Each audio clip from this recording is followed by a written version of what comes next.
Hey, you know who's going to be in big trouble? Letitia James. Like, her stock's going down fast. Pam Bondi is making it really clear that she has very little tolerance for this woman, as well as anyone else who's trying to fight the federal government on some pretty basic stuff. Pam has sued the state of New York. Kathy Hochul, the governor of New York, she has sued Letitia James, the attorney general of New York, and she has also sued the head of the DMV in New York.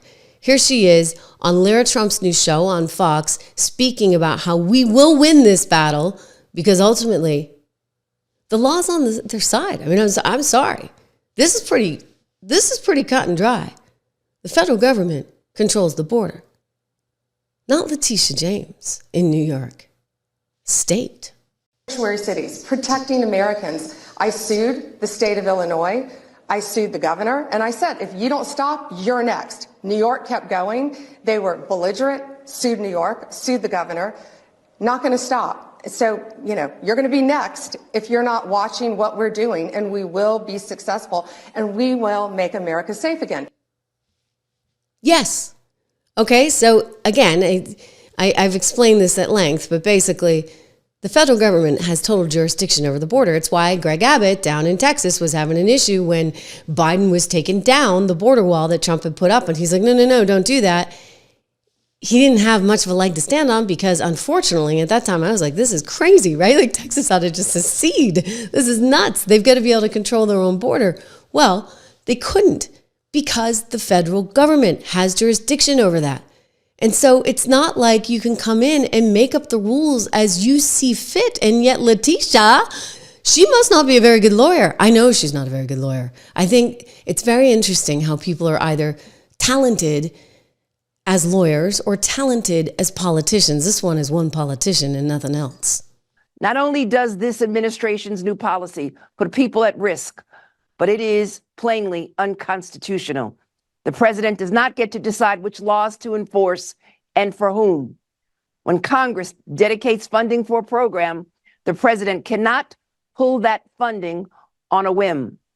Later today, Oh, yeah? Well, if you're in violation of federal law, I beg to differ. And by the way, so did the judge. Don't forget, it was a liberal judge, too, Judge Chenkin, saying, no. You know what? They had asked for a temporary restriction, especially as it went to Elon getting into the systems and being able to access information. And she said, well, I'm sorry, can't do anything here. So maybe it goes up the food chain all the way to the Supreme Court. Well, I'll tell you, Pam Bondi will win that case all day long. All day long. And do not forget, this is a different Trump administration. They have had 4 years to think this thing through. Project 2025, I actually loved it. I told you I cannot laugh that hard because it catches my voice, but I loved it. In fact, we've talked about Project 2025 on this show, and there was this hysteria about Project 2025, and I'm like, what are you talking about? They got a bunch of really good ideas. And so I think that they've spent a lot of time studying the policy and studying the law. Stephen Miller is brilliant. And he's head of public policy now, deputy policy chief, or whatever you want to call it at the White House. You get some smart people that have had 4 years to think this one through. Letitia's like, oh, we're ready for him. Well, let me tell you, honey bunny, you're not. With other Democratic AGs across this country to make sure that we would be ready to respond to any attempt to roll back our rights. So here we are. We've studied their platforms. We've identified certain possibilities, fact patterns. We've created contingency plans. So no matter what the next administration throws at us, we're ready. We're ready to respond to their attacks. We're ready to respond to any attempts to cut or eliminate any funding to the great state of New York, as the governor outlined. So despite what has happened on the national stage, we will continue to stand tall in the face of injustice, revenge, or retribution. We will continue to protect our most vulnerable and marginalized amongst us. because it is my sworn duty and responsibility to lead that fight, working with the governor of this great state, Kathy Hochul. This is not the time to be fearful, New York, but faithful and steadfast, knowing that I, as the Attorney General, along with my entire team, we are guardians of the law, and we are prepared, my friends, to fight back. Thank you. Aww. And then she was asking for campaign donations, right? She's a bad person. Okay, let's get that out there. Letitia James is a really bad person. And we know that because Letitia James went after Donald Trump for something that never, ever, ever should have been even an issue. He borrowed money from Deutsche Bank to build some properties. He used Mar-a-Lago as collateral. He said Mar-a-Lago was worth whatever he thought it was worth. Deutsche Bank said, yeah, we agree. We'll lend you the money and we'll use Mar-a-Lago as the collateral. He paid them back every single dime. Everybody made money. Nobody was unhappy. There were no victims. But Letitia James decided to sue anyway because she somehow thought that Trump's valuation on Mar-a-Lago was more than she would have given it. She thought it was worth $18 million. I mean, it makes 56 a year, but Letitia didn't go to school for math. She barely went to school for law. So she doesn't know how to add 2 plus 2, frankly, and she came up with this idea that it was only worth $18 million, and she sued him, and she got some crazy judge, who, by the way, was just as political as her, to go along with it, and the next thing you know, they're hitting him with a nearly $500 million, $500 million with a B, fine. And they're like, if you can't pay it, we're taking your assets. We're taking Trump Tower. We're taking this. We're taking that. I mean, she was just dying to get her hands on this stuff.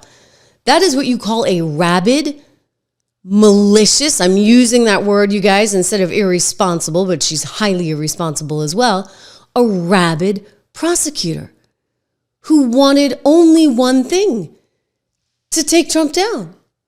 How do we have a system that functions if you're going to have AGs or DAs going after people just because they don't like them, because they're a political enemy? That's got to stop, because I'm telling you, we are no better than a third world country. If that's where we're heading, then we have real problems. And I'll tell you, Pam Bondi, she gets it. She knows just exactly what Letitia was up to the entire time, and she has no respect for it, because don't forget, as Letitia went voraciously after Donald Trump so that she could try and bankrupt him, the city was freaking falling apart. I mean, the city's a mess. New York City, I used to live there. I lived my entire adult life there, except for a brief 5 years in what I like to call Sucks Francisco, because it really sucked. And that was 20 years ago, okay? So it really sucks now. Oh, yeah. Anyway, New York City, I'm so glad I'm not there. Anytime I have to go there, I'm like, it's bad now. Well, Pam knows exactly how bad a person, all right? I'm going to actually go there. She's a bad person, Letitia.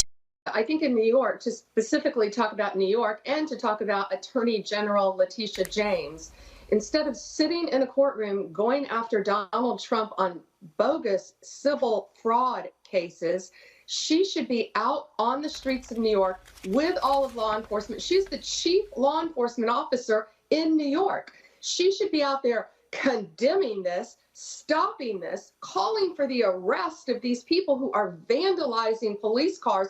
There are cameras all over New York City. They can catch these people. Look what Mayor Giuliani did to clean up New York, Manhattan, when he was mayor.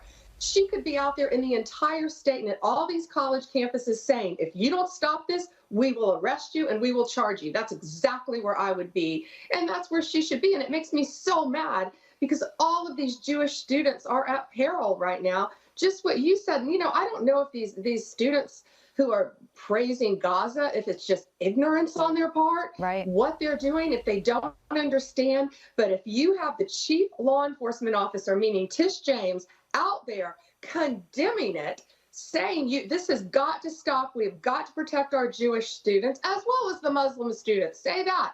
Then it would stop. But nothing is happening to stop this. And people get away with crimes when they know they can. Look at that vandalism right now that you're showing up on your screen. That's horrific for our law enforcement officers. And that's why it is disgraceful. And that's why members of the NYPD are retiring and leaving en masse, because they're not being supported by the chief law enforcement officer.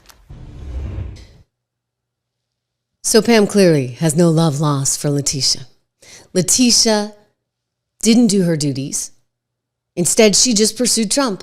It was all about Trump, Trump, Trump, Trump, Trump, Trump, Trump. That's all she could do. And then she was fundraising off of it. I mean, it's really actually pretty gross as that city continued to deteriorate. So things are changing. I'm thinking about even, for example, all those people that got fired over at MSNBC. One of them, I can't say his name, Ayman Mohyeldin, he was actually on the side of the protesters there, right? So he was like, and I think that that's coming back to haunt him in a big way, as it should.